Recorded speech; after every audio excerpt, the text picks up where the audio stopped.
Mini drivers. I have to admit, I'm sure I said, at least a few years ago, that these things will be a fad, it won't last. People are just trying to avoid hitting their driver, and you probably won't see them really take off, and other companies probably won't make them. Wrong, all wrong. I was wrong about that, very wrong. And so today, I'm going to get my feet wet with doing some comparisons between them, because it's now at a point where it's not just Taylormade who makes them. Titleist makes a very nice one I'm holding, and to be honest, there's a lot more, which I need to get my hands on and do some hitting with, because I'm seeing them on tour. Didn't expect that.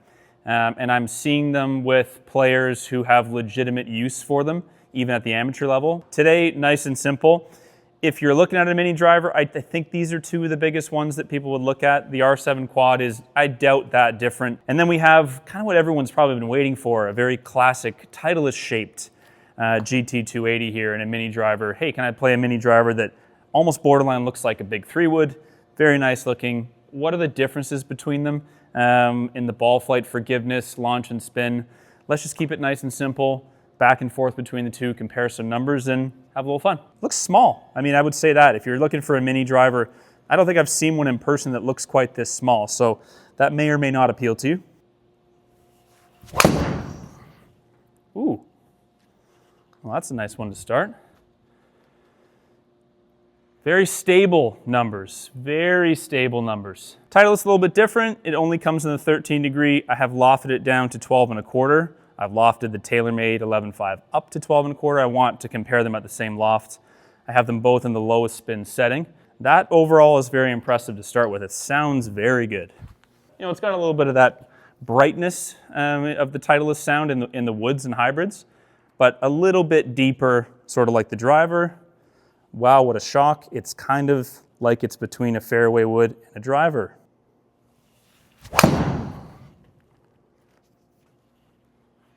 So towed that one a little bit and had the face a little bit shut. Again, like you kind of get not what I felt like came off the face. What it felt like came off the face was a 0 spin duck hook disaster. That is hit so bad. Way off the top of the face. That, yeah, has no business being that good of a shot.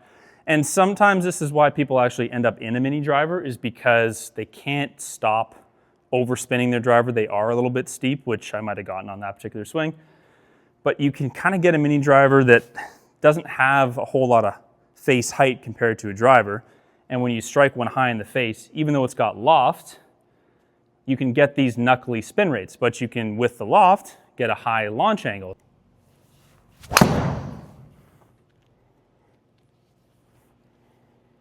Pulled it a bit, but that's wild.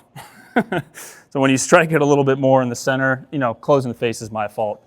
This thing has some serious, serious heat to it. I mean, warmed up with my driver, I would get more ball speed than that, but like these are basically looking more like driver numbers. Should be more straight, more balanced. It is. I think that's more of the ideal one out of this club for me.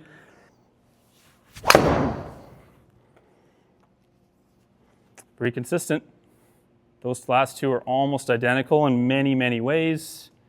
It feels very good, honestly. It feels very, very good. Yeah. Yeah, I just think it's very consistent. The high Nightmare strike was surprisingly good. The ball speed out of this thing is very high, very consistent. Nothing really negative to say, other than if you are a really high spin guy, I do think you'll have to look elsewhere, and mostly due to loft. You know, if Titleist made a 10 degree version of this in the future, an 11 degree version of this, different conversation. As it stands, it will probably be more suitable to the guy who wants the stable ball flight, maybe even needs spin, which I've already used it for a few people, or is the type of person that strikes it high in the face, in which place the extra loft is really helpful. The R7 Quad, it's kind of a fun throwback, obviously. I am old enough to remember when this was just the driver of the year from Taylormade. It's probably, I'm guessing, not going to perform that different than last year's mini driver and the mini driver before that. I know the weight adjustability is more interesting. I think that's great. More of a fitting tool. and I think you may tinker with that. It's nice to have. I think, will they do that next year? That's the question. I don't really know. These are a little bit more, let's be honest, of a direct-to-consumer. Taylormade likes to sell some stuff off their website, kind of a product, but they are legit in that there are people playing them on tour. There are people actually making good use of them on the course. But let's just see what it does in sort of a configuration I think is fairly suitable for me. I've equated the lofts to the Titleist to keep it fair. Let's see what the differences are.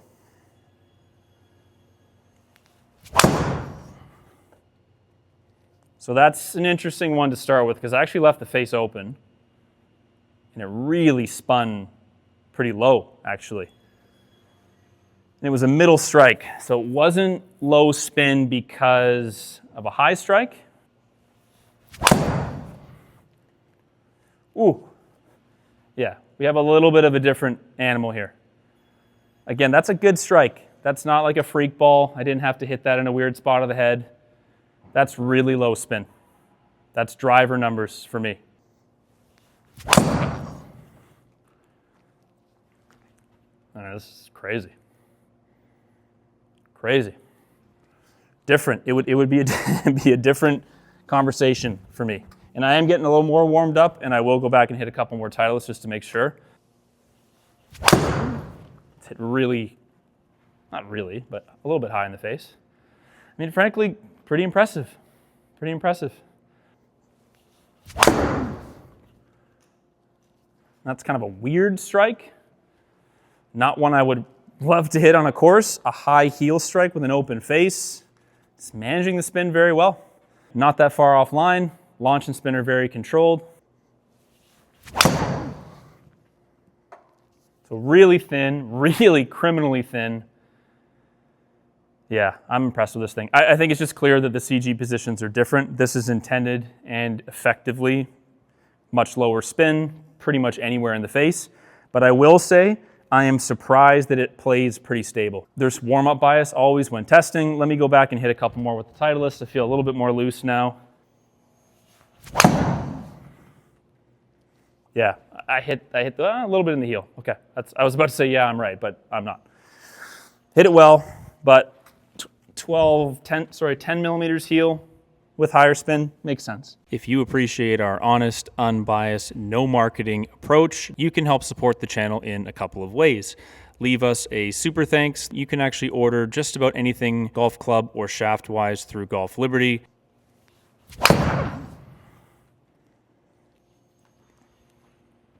I've kind of failed at hitting the middle of the face, but I've hit a lower spin part of the face. So it's interesting, yeah.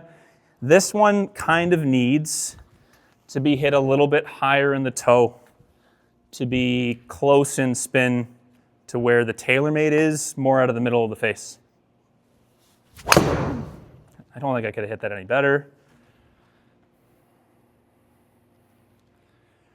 Slightly in the heel there. I think not in the heel, that might have been a little bit closer.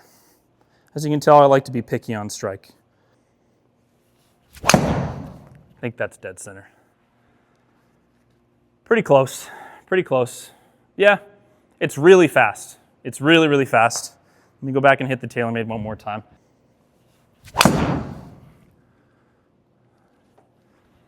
They're not crazy far off. I know you may be watching this hoping for perfect conclusions, perfect averages, but I like to be really realistic. If you've never watched this channel before, I like to keep it very real. This is what it's like to actually work with a person. You can't expect them to sit there for half an hour and go back and forth between clubs and make the same swing at the same speed, same face angle, same strike. You got to be really close. You got to switch back and forth a bit. You got to use your head a bit and look at strikes and kind of see what makes sense. You could have just watched the first sequence and turned the video off and gone, wow, that Taylormade's way lower spin. As we get into it, as I get a little bit more warmed up, as I try my best to equate the swings a bit more, they get a little bit closer.